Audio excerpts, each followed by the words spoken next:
subukan natin mag-video ng ating first video.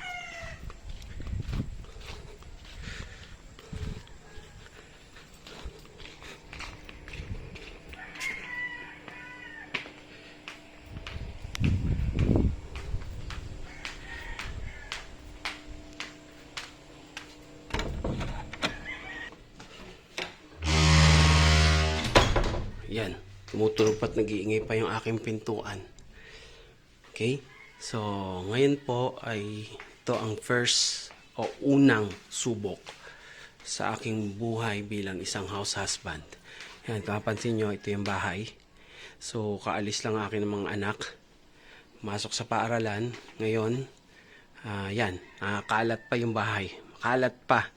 Hindi pa nalilinis. Kasi kahapon, nakatulog na ng maaga dahil sa pagod ng mga bata. So, hindi na rin nakapaglinis.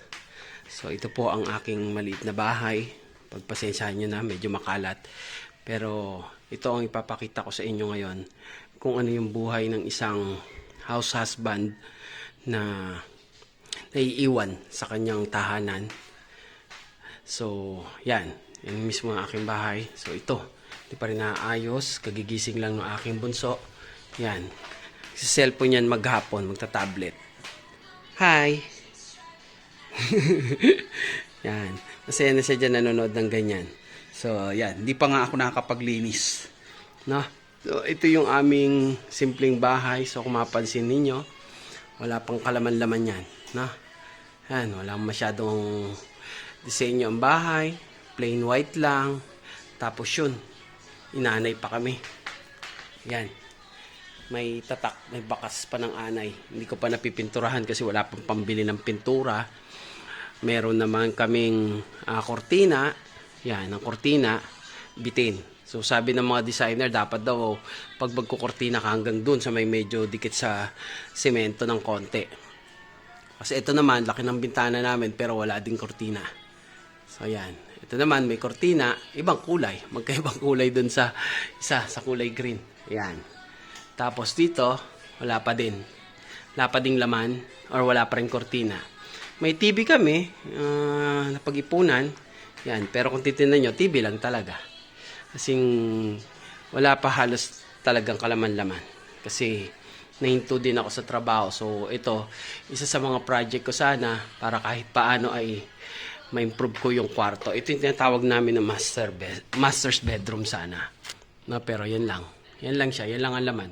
Isang mahabang sofa, tapos yung bed nasa sahig pa kasi hindi kasya kami doon sa taas.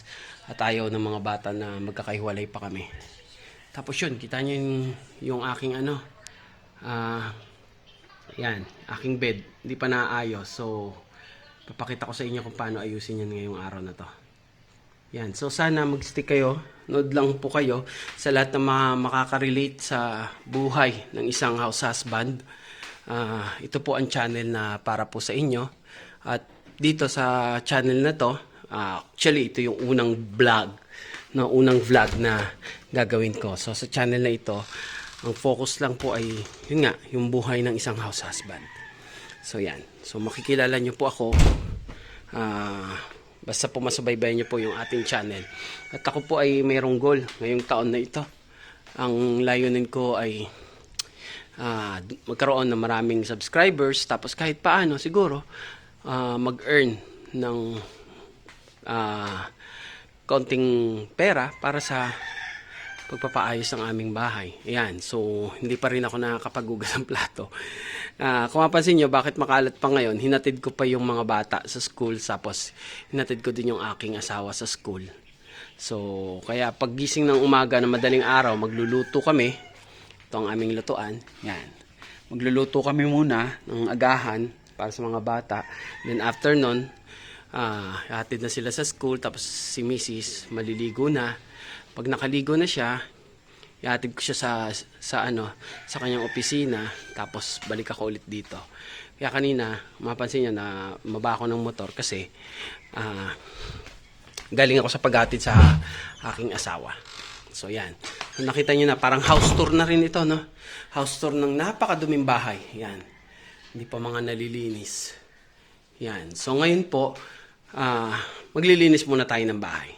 Okay? So samahan niyo po ako maglinis habang pinapanood niyo po yung video. Pero again, gusto pong malaman nyo na ang channel na ito ay para po sa mga house husband at sa mga pwede makarelate, no, na mga housewife din kung ano yung buhay ng nasa loob ng bahay lang. Kasi maraming nagsasabi na kala nila madali ang buhay na nasa bahay at nag-aayos o yung tinatawag na house manager. Pero actually napakahirap, no? Kasi una, minsan may isip mo para kang walang silbi. Kasi, syempre, sa bahay ka lang, ikaw nag-aayos ng mga kailangang ayusin sa bahay, naglilinis, naghugas ng plato, naglalaba, kung ano-ano pa. Tapos, di ka naman kumikita, wala kang pera. Sa part ko naman, bilang isang lalaki, mapapansin ninyo, karamihan, no? Kultura ng mga Pilipino ay dapat ang mga lalaki ay nasa kanilang mga opisina at sila bumubuhay sa kanilang asawa. So yan, no? Even yung pintuan namin, hindi ko pa napapaayos. Kasi wala pa talagang pera.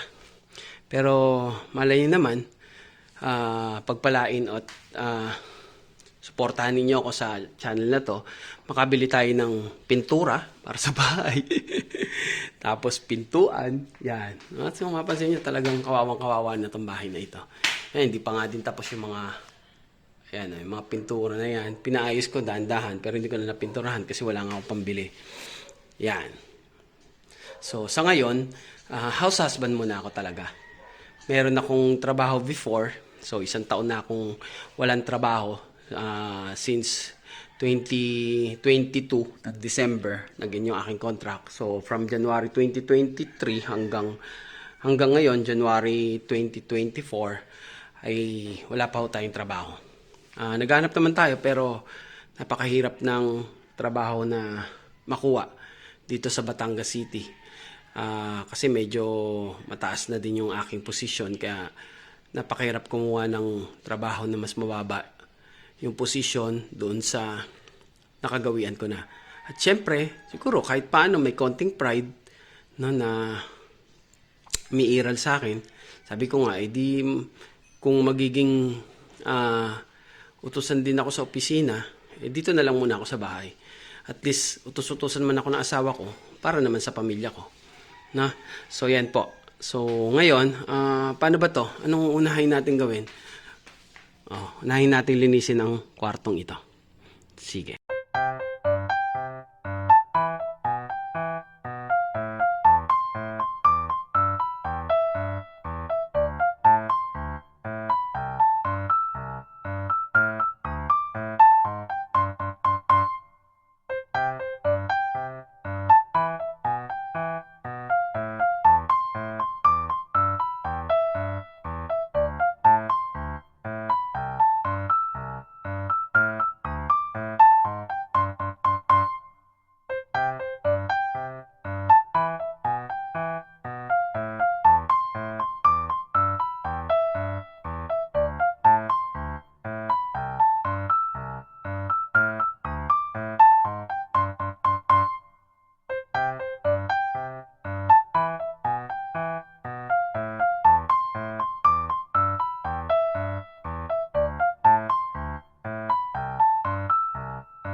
Ayan, malinis na yung ating unang kwarto.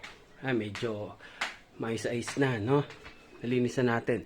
Ito ang unang part na nililinis ko pag ako ay maglilinis at mag-uumpisa na mag-ayos ng ating bahay. So, yan. So, kahit paano, may malit kaming table dyan. Yan ay table yan ng aking mga anak kung magagawa sila ng mga assignment nila. Sa ilalim yung mga libro nila. Then yan, speaker. Tapos may tools ako dyan. Mga hardware tools. Then, ito yung aking pinakasimpleng setup lang. No? Ito yan, studio ko. Meron lang akong mic. Tapos meron akong laptop. Tapos meron akong headphone. Tapos stand ng cellphone. Tapos yung charger, saka yung notebook. Sulatan ko ng kung ano man yung mga pumasok sa isip ko or mga ideas na may isip ko. No? Tapos may TV dyan na maliit. So, yan yung aking setup ng video. So, dyan ko ini-edit lahat ng video ko. Okay? So, ngayon, punta naman tayo dun sa may sala. Yan. So, tayo dyan sa sala naman tayo.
Ayan. So, tapos na din linisin. Simpleng linis lang, no? Mabilis lang. At wala na talaga mapaglagyan ng mga gamit. Pero yan, bag ng mga anak ko, dyan lang muna siya. So, dyan lang naman nilalagay para mas mabilis nila makukuha. So, ito, yung babaw ng TV. TV ulit, kung mapansin nyo, ang TV namin, 3. Ito, pag gusto nila manood na mabilis lang. Tapos yung nasa loob ng kabilang kwarto, hindi na yung nagagamit. Tapos yung malaki doon sa kwarto namin na isa sa master's bedroom, yun ang ginagamit namin paggabi. Okay? So, yan. So, again, yan. Malinis na ulit ang ating sala. Yan. So, kung mapansin yung sala namin ay napakasimple lang. Ganyan lang. Walang kalaman-laman. Puro basura lang ng konti. Yan. So, ngayon, sunod nating linisin ang lababo. Yan. Madami pa lababo. May lababo tayo dito sa loob ng bahay para sa gabi, hindi nalalabas. Meron din tayo lababo dito sa likod bahay. Yan, diyan kami kumakain.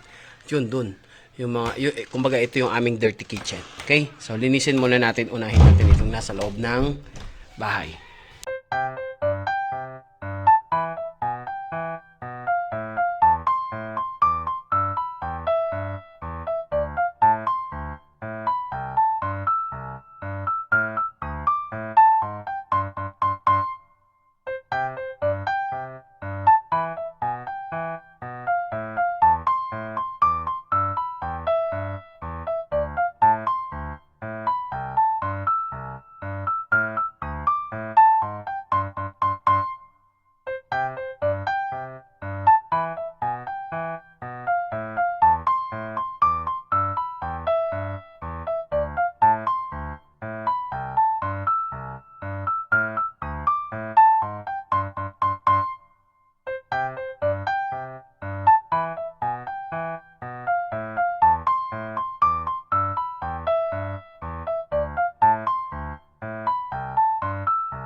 malinis ang ating lababo dito sa loob ng bahay. Okay? So, yan, no? So, simple lang, kahit paano. Simpleng buhay, simpleng mga kagamitan. Yan. Konkreto lang yung bahay namin talaga at yun ang pinilit ko na maging, tawag dyan, pundar. Pero pag tinignan nyo yung bahay, talagang kulang na kulang pa din sa mga gamit at hindi talaga matatawag na mayaman, no? Siguro kahit paano nakakaluwag, pero siyempre tulad ng iba, susurvive tayo kung ano yung meron. Yun ang pagtsatsagaan natin. So ngayon, yan, tapos na ang aking lababo. Doon naman tayo sa labas.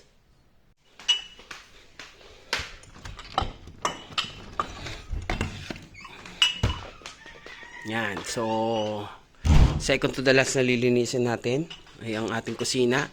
Kasi yung kwartong malaki, yung master's bedroom, ay hindi pa natin nalilinis. Pero kung titingnan nyo, ayan, kadaming hugasin. So ito ang pinaka medyo matagal-tagal ng konti linisin. Pero okay lang. Yan. Ngayon naman, siguro turo ko sa inyo kung paano naman yung tamang paglilinis ng mga platong yan. Sige, let's go! Okay, ngayon, tayo naman ay maglilinis ng mga plato. So, pag ganito madami yung plato, medyo nakakatamad linisin. So, para at least hindi ka masyadong mainis, ang technique dyan, ayusin mo muna yung mga plato, no? Tanggalin mo yung mga hindi dapat na nandyan, yung mga dumi. So, yan. Okay, so ayusin natin yan. Piliin natin yung mga magkakasama. Tulad nito, yung kawali, yan, ito yan. Tabi muna natin yan dyan. Lagay natin dyan sa taas. Tapos, ito, lahat ng mga kutsara, yan, sandok, pagsamasamahin mo. Okay? Tapos may tubig naman dyan, yan, dalawa mo lang. Tanggalin mo na muna yung mga nagamit na or malilinis na gamit.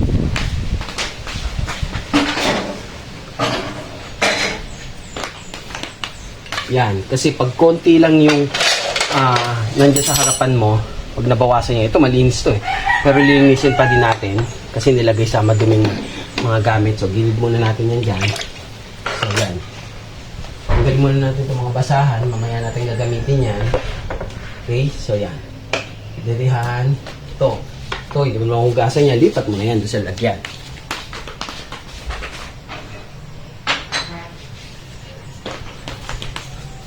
Okay, so yan.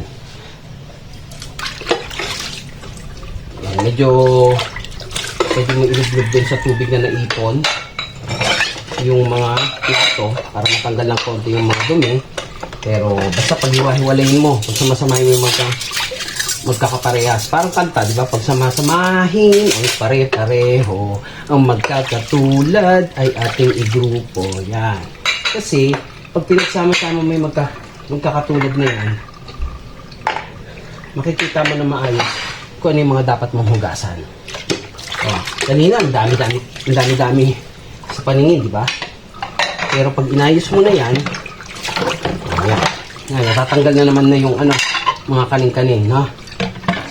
So, yan, tanggal na yung mga kaning-kaning. So, yun lang ang pinaka-importante. Kailangan matanggal mo yung mga kaning-kaning doon sa plato. Yan, bago mo siya sabunin. Kasi, yung dumi ay masasama doon sa sabon. So, mabilis na magmamantika yung sabon pag puro mantika yung plato mo. So, yan. So, ngayon, ito na yung mga malilinis mong gamit yan.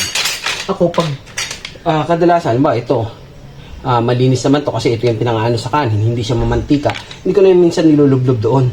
Kasi mamantika na yun eh. So, dito na lang yan. Pero pag meron ako nakuha konti, madumi, ganyan, so saka ko lang siya inaano. Kasi wala kang choice. Pero kadalasan, hindi ko na yun binabasa dito sa mamantikang tubig. So yung mga kasing mamantika lang niya, or yung mga gamit na nanggaling dyan, pwede mong gamitin para malinis yung iyong mga plato. Ito, hindi naman siya mamantika at lang siya, tubig lang siya. Hindi ko na siya nilulublob doon sa mamantika para hindi na siya magkaroon ng mantika. Okay? Para pag ginugasan mo, maayos na. Okay, ngayon, tapon muna natin to.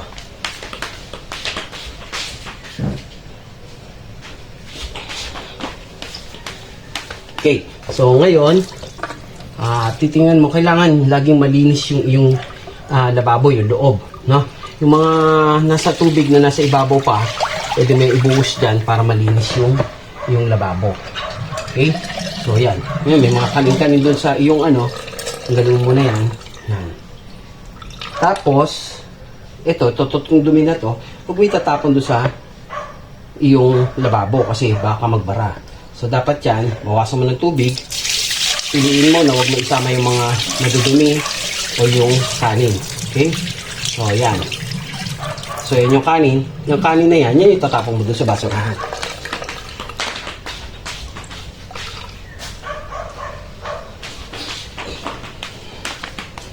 Yan, okay na. So, ngayon, lagay mo sunod. Malawan mo to. Yan, malawan mo yan. Lagay mo ng konting tubig. Okay? So, depende yan. Tatansyahin mo. Yung dami nung hugasan mo dun sa tubig na ilalagay mo.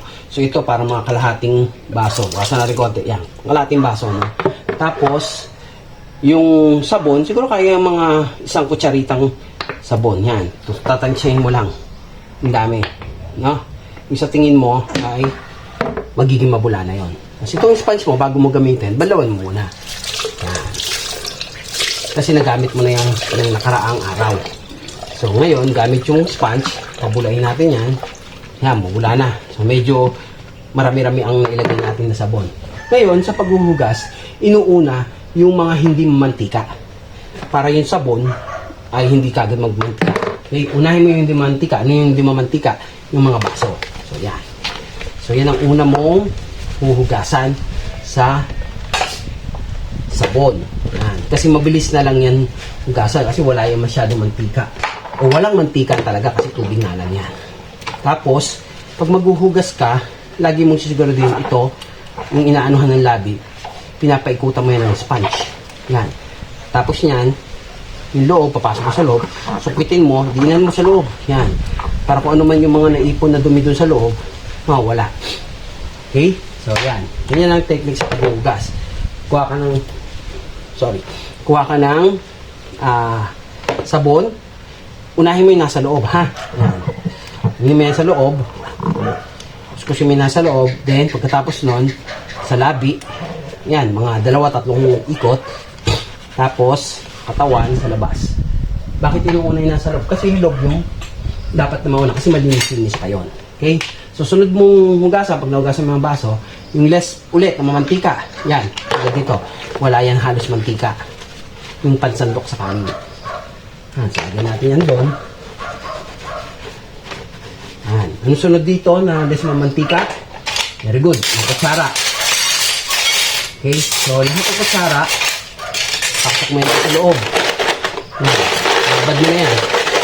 Kababad na yan. So, habang kinukuskus mo yung kutsara, may nakababad na yung ibang kutsara. Okay? So, saan mo ilalagay ito? Lagay mo dyan. Pwede dyan, no? Yan. So, sa kutsara, paano naman ang paglilinis? Yan. Pag mo sa tubig, unahin mo yung isinusubo mo. Yan. Yung sa loob, tapos bago sa labas, tapos saka sa katawan. Okay? So, ganyan ang paghuhugas ng kutsara. Yan. Loob, labas, katawan. Loob, labas, katawan. So, ganyan ang tamang paghuhugas ng kutsara at tinidor. Laging unahin yung nasa loob, tapos labas. Ayan. Kasi sa paghuhugas, may mga technique din yan. Para kahit paano, malinis yung iyong hugasan. O yung mga hugasan mo. Hindi siya magiging mamantika. Kasi inuna mong hugasan yung mga bagay na hindi mamantika. Ngayon, pag hinugasan mo na yung mga mamantika, yung sabon mo, malinis-linis pa rin ng konti. Hindi pa siya yung tipo na talagang kailangan mong palitan o dagdagan ng sabon dahil mamantika na. Okay? So, tapos sa kutsara, itong mga sandok mo, yan. Okay? Yan. Again, ganun ulit. Loob, tapos labas, yan. Hawakan naman, di masyado madumi yan kasi yan naman yung hawakan. Pero hugasan mo pa din yan. Yan. Sandok, ganun din. Babad mo dun sa loob ng sabon. Yan. Tapos, sa labas. Yan. Pag hindi makuha nung kulay yellow, gamitin mo yung Scotch Brite. Yan. Kasi minsan yan yung may dikit mga kawali. Ngayon, advice ko, pag kayo bibili ng sandok, hangga't maaari, wag yung may ganito, yung may butas sa gitna. Kasi hindi mo nalilinis yun, tapos pinanggagan mo sa iyong pagkain. So, hindi nalilinis yun. Pag may sabaw at sandok ito, paghalo mo ng ganun, yung madumi pa din yung loob, dudumi din yung iyong pagkain. So, okay. Tapos yung baso, kutsara at sandok, sunod naman, ito na mga plato. Kasi sila yung mas pinakamadumi. So, unahin mo doon sa pinakamaliit. Okay? Kasi yun yung konti lang yung mantika. Mamantika siya, pero konti lang. Okay? Yan. Unahin mo yung maliit. Kasi ang mangyayari, habang tumatagal, dumadami yung nahugasan mo. Nagkakaroon ng mantika yung iyong sabon. So, yan. Pero dito sa style na ginagawa natin, malabong hindi maging malinis ang iyong mga plato. Bakit? Kasi nabanlawan mo na siya na maayos kanina. Gamit yung tubig na naipon. Okay? So, kaya pag sinabon mo itong mga to, madali na lang. Yan. Ayan, no? So, kasi nabanlawan mo na kanina, wala na masyadong mantika. So, pag sinabon mo siya, hindi na siya masyadong mantika. Mabilis siyang malilinis. Yan. Tapos yung mga kanin-kanin, mga mumu, mga pagkain na nandyan, wala na din. Hindi na sasama doon sa sabon. Hindi na masyadong mapupulyot ng mantika ng ating sabon. Hindi ka magiging ma-access sa sabon. Okay? Ayan.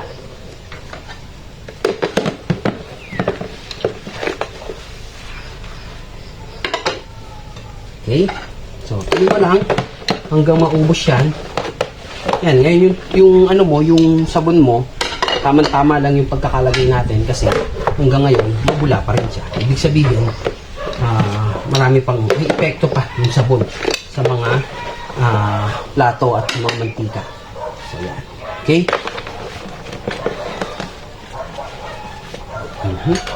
Tapos, last na yung baunan. Kasi yung baunan, minsan, yan yung madumi eh. Yan. Kasi minsan, maghapon na sa opisina, hindi pa nahugasan.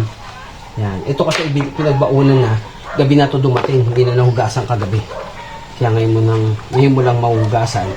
So, yan. Okay na. So, ngayon, tapos na hugasan, sabunin lahat. Meron pa isa. Yan. Yung mga kaldero at kawali, ganun din, no? Parang ganito lang din ang paghuhugas sa kaldero at kawali, no? Labas at loob. Okay? So, yan. Ngayon, kung nahugasan mo na lahat, nasabunan mo na lahat, ito, ikutan mo yan, linisin mo yan. Yan. Gamit yung natitirang sabon. Linisin mo yan. Kuskus mo dun sa sabon niya yan. Yan. Okay? So, malinis na din yan. Ngayon, malawan mo, pati yung sponge, para hindi sayang yung tubig, lahat ng tubig na binabalaw mo sa sponge, pupunta dun sa balde, hindi sayang ang tubig. Ngayon, yung natira dito, yan ang pwede mong gamitin na pambalaw. Yan. Isa pa ulit. Okay. Huwag maigi yan para wala nang sabon, wala nang mantika. Okay? Wala na. Ang likod. Oops. Yan, pati yung aming talagang wala na. Kailangan na rin ayusin. Yan, so yan. Ngayon, bubuksan mo yung tubig, mahina lang. Kung malakas. Ano mo ilalagay doon? Lagay mo ngayon doon yung malalim. Yan. Yung mga plato sa ilalim. Lagay mo dyan. Okay? Hinaan mo lang yung tubig. Kasi pwede mo patayin muna. Tapos, ilagay mo yung mga kutsara. Yan. Nasa ibabaw. Yan. Tapos yung ito. Yan. Ang ganda. Tapos, yan. Anong reason yan? Makikita. Malalaman nyo mamaya. So, ito yung mga baso, no? Yan yung una natin binalawan. Ngayon, para hindi ka dodoble ng hugas or banlaw, ang gagawin mo, ganito. Yan. Lagay mo yan sa baba. Yan. Sa baba. Yan. Lagay mo yan dyan sa baba. Para magiging, yan. Para magiging malinis ito.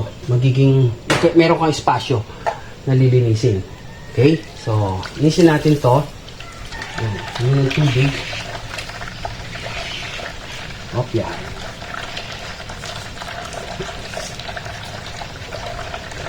Yung muna yung kutsilyo at ano.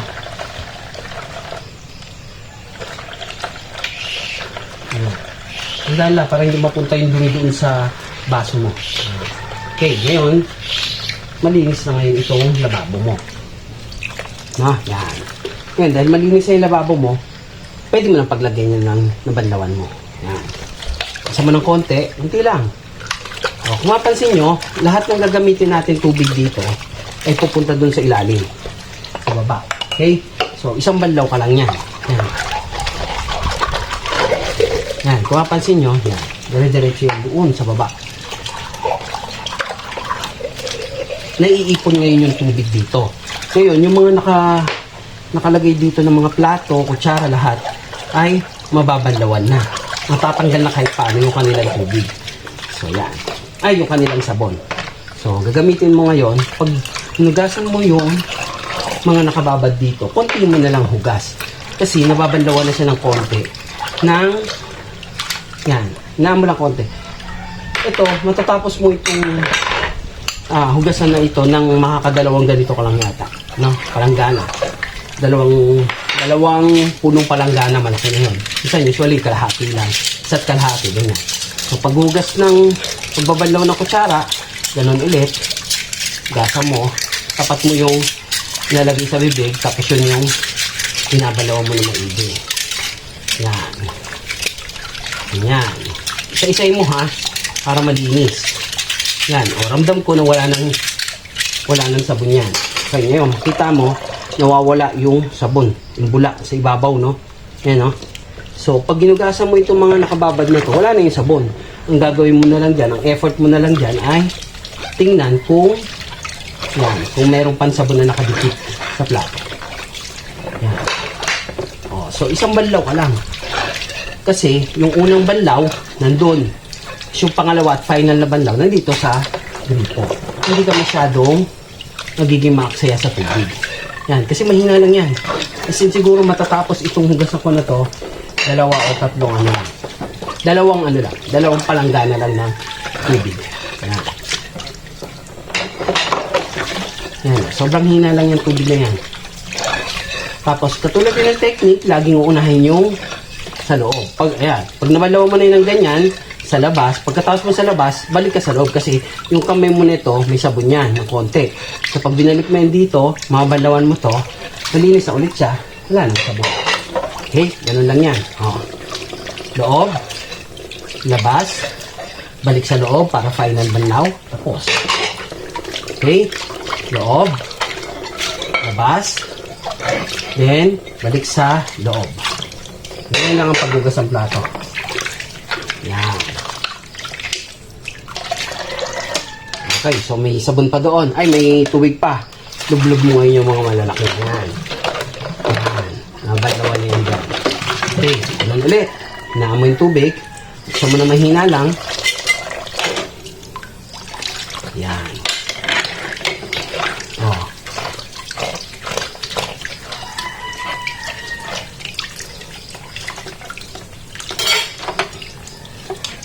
Okay.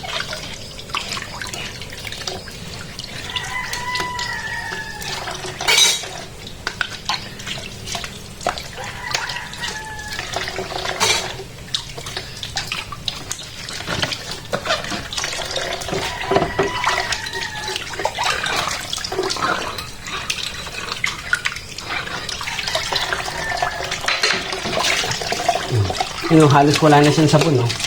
Kumbaga, final banlaw ka na lang, pero halos wala na sabon yung binabanlawan mo dahil nakuha na nung tubig na yon. Okay? So, yan.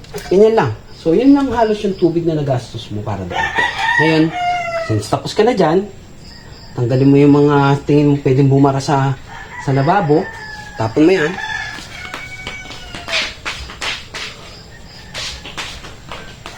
Yan. Tapos ngayon, itong tubig na ito, itong panlilinis mo ng lababo. Yan. Yung tanggal ng mga sabon. Yan. So, medyo luma na yung lababo namin, kaya medyo mapansin mo yung mga stain na. Pero kahit paano naman ay nagagamit pa panlinis. So, yan. Kaya yan. Pagtingin ko, malinis na yan. Itong natitirang tubig dito, inahagis ko yan doon sa may halamanan ko.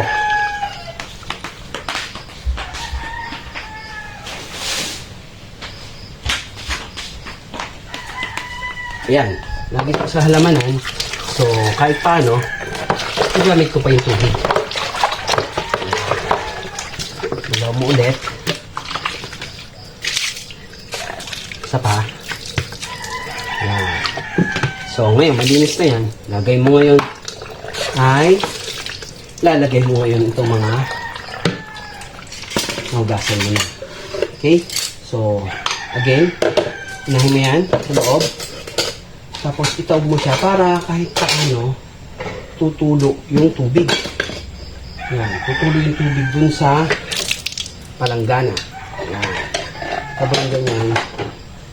Tapos yan, pwede mo na munang iwan yan. Kahit mga 30 minutes lang. Ano, ayusin mo lang sa lansan. Yan. Hindi ko pa pala nahugasan. Iwan ko. Lang, maya ka na. Yan. So, ito, yung tubig niyan, madidrain. Kaya mamaya, after 30 minutes, pwede mo na itaob yan dun sa iyong paminggalan. Yan. Okay? So,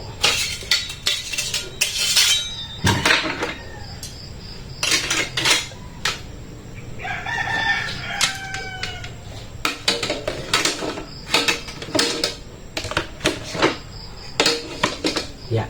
So, babalikan mo yan mamaya. Okay na? Ganyan lang maghugas ang plato.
Okay, so yan.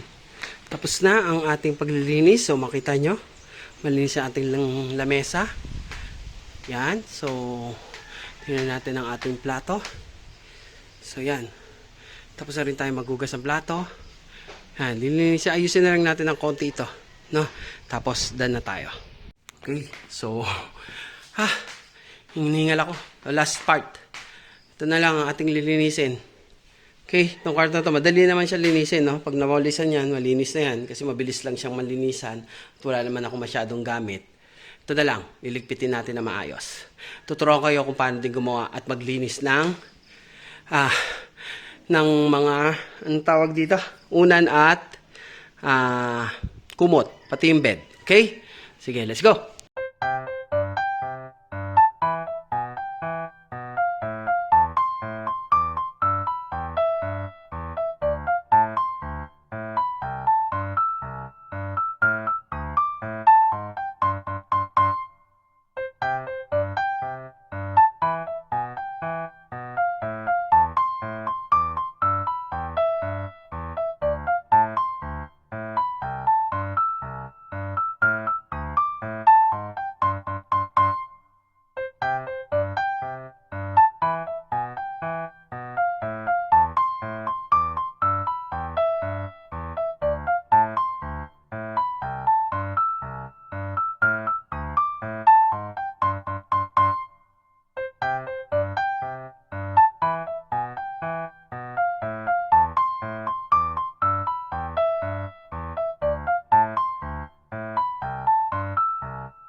Tapos, itong pagmala, yan, mapasin nyo, lumana din, no? Sira-sira na din. So, yan. Okay. Ito mo sa gitna, no? Kung mapansin nyo, isang buo siya. So, kung nasa yung, pinakamahaba, kunin mo yun. Sa dulo nun, ito mo sa gitna. Yan. Tapos kunin mo ulit sa gitna. Alis mo. Yan. So, pantay mo lang. Then, gitna ulit. Tapos nun, yun dyan. Okay? So, ganyan lang kasimple. Ganun ulit. Ito. Pagpag. Tatlo lang yung kumot na yan. At yung bunso ko hindi nagkukumot. At saka ako. Yung tatlo lang ang nagkukumot sa amin. Yan. Tingin mo sa gitna. Kunin mo sa gitna ulit. Antayin mo. Then, ati ulit sa gitna. Lapat. Yan. Ito yung kumot ko. Pero hindi ko siya nagagamit. Ayan. Hindi man lang siya na... Yan. Hindi man lang siya nagalaw. Okay? So, yan na. Yan. Ganyan lang kasimple ang aming bed. So, mabilis lang linisin. Simpleng-simple lang. So, kung titignan nyo, halos wala nga ka-forma-forma. Yung typical na pamilya na mayroong tulugan, may mga unan at kumot. Yan. Hindi kagandahan pero kahit paano, masarap matulog. Okay? So, tapos na tayo dyan. Thank you.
So, yan.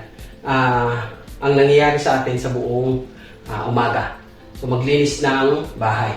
So, time check. Nag-start ako maglinis ng bahay 8:30. Pagkagaling doon sa opisina, inatid ko si Mrs. So, 8:30, naglinis na ako ng bahay pagdating sa bahay. Ngayon ay, anong oras na ba? Ayan, 10:30. So, 10:30. So, 8:30, 10:30, 2 oras. Linis. Walis ng buong bahay. Walis lang, Walis lang ginawa ko. Tapos konting inis-inis. And then hugas ng plato. Tapos linis ng lamesa sa kusina. Tapos yan. Konting ayos lang. 2 oras. So everyday yon, yung 2 oras hanggang 3 oras, no, ay ginagamit ko para sa paglilinis ng aming bahay. So, maraming salamat sa inyong panonood. Sana supportahan niyo yung channel ko. Ito po yung unang subok ko para dun sa buhay ng isang house husband. Muli po, supportahan niyo po ang buhay ng Andres Desaya channel dito sa YouTube. Huwag niyo kakalimutan, like, subscribe, and click that notification para kahit paano, pag meron po tayong bagong video na i-upload, ay manonotify kayo. Gusto ko lang din po ipaalam sa inyo, hindi naman itong channel na to ay hindi sa paglilinis lang, no. Lahat ng mga bagay na pwede kayong matuto tungkol sa pagiging isang house husband or housewife, no, ay ituturo natin dito sa ating channel. Maraming salamat, hanggang sa muli.